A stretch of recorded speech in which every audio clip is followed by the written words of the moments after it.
Hi friends, ఎలా ఉన్నారు? Welcome to Ramyaraj DP channel. ముందుగా మన ఛానల్ని చూస్తున్నట్లయితే ప్లీజ్ లైక్ చేసి సబ్స్క్రైబ్ చేసి పక్కనే ఉన్న గంట సింబల్ని క్లిక్ చేసి ఆల్ అనే ఆప్షన్ క్లిక్ చేయగానే మేము పెట్టే ప్రతి నోటిఫికేషన్ ముందుగా మీకు వస్తుంది. కార్తీక పురాణము 6వ అధ్యాయము దీపదాన విధి మహత్యం గురించి తెలుసుకుందాము.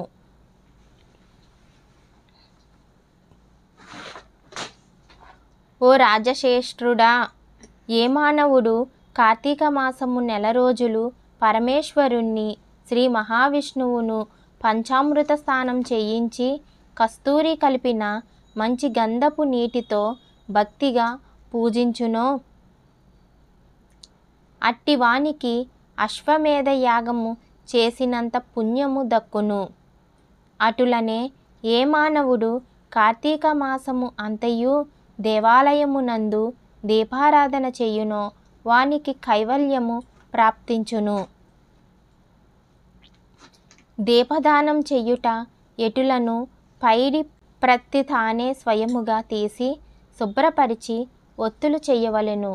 వరిపిండితో గాని గోధుమ పిండితో గాని ప్రమ్మిద వలె చేసి ఒత్తులు వేసి ఆవు నెయ్యి వేసి దీపం వెలిగించి ఆ ప్రమ్మిదను బ్రాహ్మణునకు దానమియ్యవలెను. శక్తి కొలది దక్షిణం కూడా ఇవ్వవలెను. ఈ ప్రకారముగా కార్తీక మాసమందు ప్రతిదినము చేసి ఆఖరి రోజున వెండితో ప్రమ్మిదను చేయించి బంగారముతో ఒత్తిని చేయించి ఆవు నెయ్యి నిండుగా పోసి వెనుక చేసిన ప్రాకారముగా గోధుమ పిండితో ప్రమిదను చేసి ఆవు నెయ్యి పోసి దీపం వెలిగించి ఈ నెల రోజులు దానము చేసిన బ్రాహ్మణునకే ఇది కూడా దానమిచ్చిన ఎడల సకల ఐశ్వర్యములు కలుగుటయే కాక మోక్షప్రాప్తి కలుగును. దీపదానం చేయువారు ఇట్లు వచింపవలెను.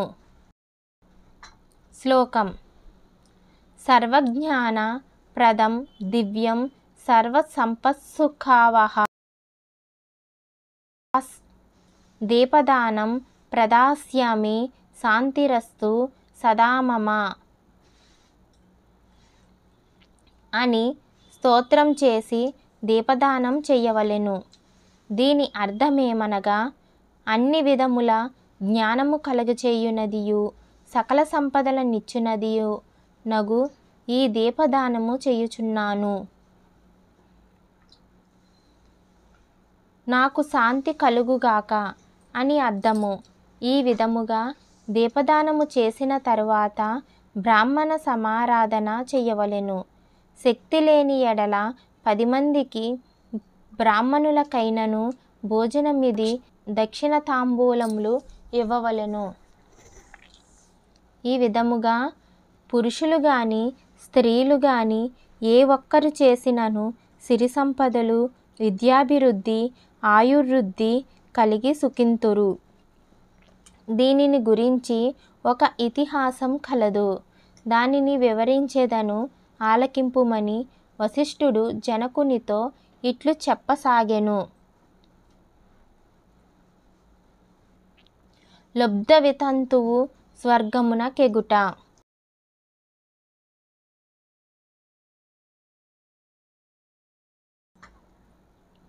పూర్వకాలమున ద్రవిడ దేశమునందొక గ్రామమున ఒక స్త్రీ కలదు.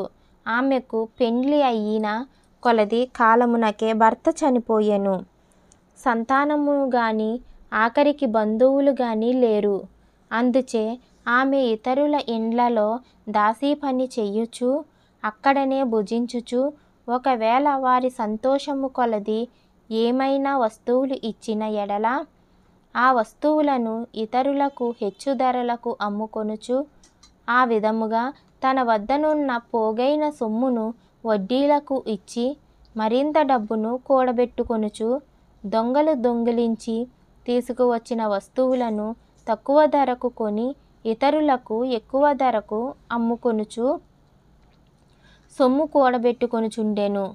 ఈ విధముగా కూడబెట్టిన ధనమును వడ్డీలకిస్తూ శ్రీమంతుల ఇండ్లలో దాసీ పనులు చేస్తూ తన మాటలతో వారిని మంచి చేసుకుని జీవించుచుండెను. ఎంత సంపాదించిననేమి ఆమె ఒక్క దినమున కూడా ఉపవాసము గాని దేవుని మనసారా ధ్యానించుట గాని చేసి ఎరుగదు.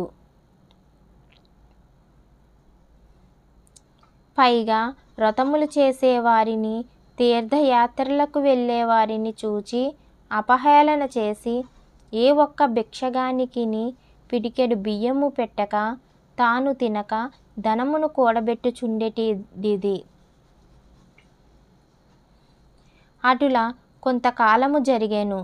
ఒక రోజున ఒక బ్రాహ్మణుడు శ్రీరంగములోని శ్రీరంగ నాయకులను సేవించుటకు బయలుదేరి మార్గమధ్యమున ఈ స్త్రీ ఉన్న గ్రామమునకు వచ్చి ఆ దినమున అక్కడొక సత్రములలో మజిలీ చేసెను. అతడు గ్రామములోని మంచి చెడ్డలను తెలుసుకుని ఆ పిసినారి స్త్రీ సంగతి కూడా తెలుసుకుని ఆమె కడకు వెళ్ళి, అమ్మా, నా హితవచనము ఆలకింపుము. నీకు కోపము వచ్చినా సరే నేను చెప్పుచున్న మాటలను ఆలకింపుము.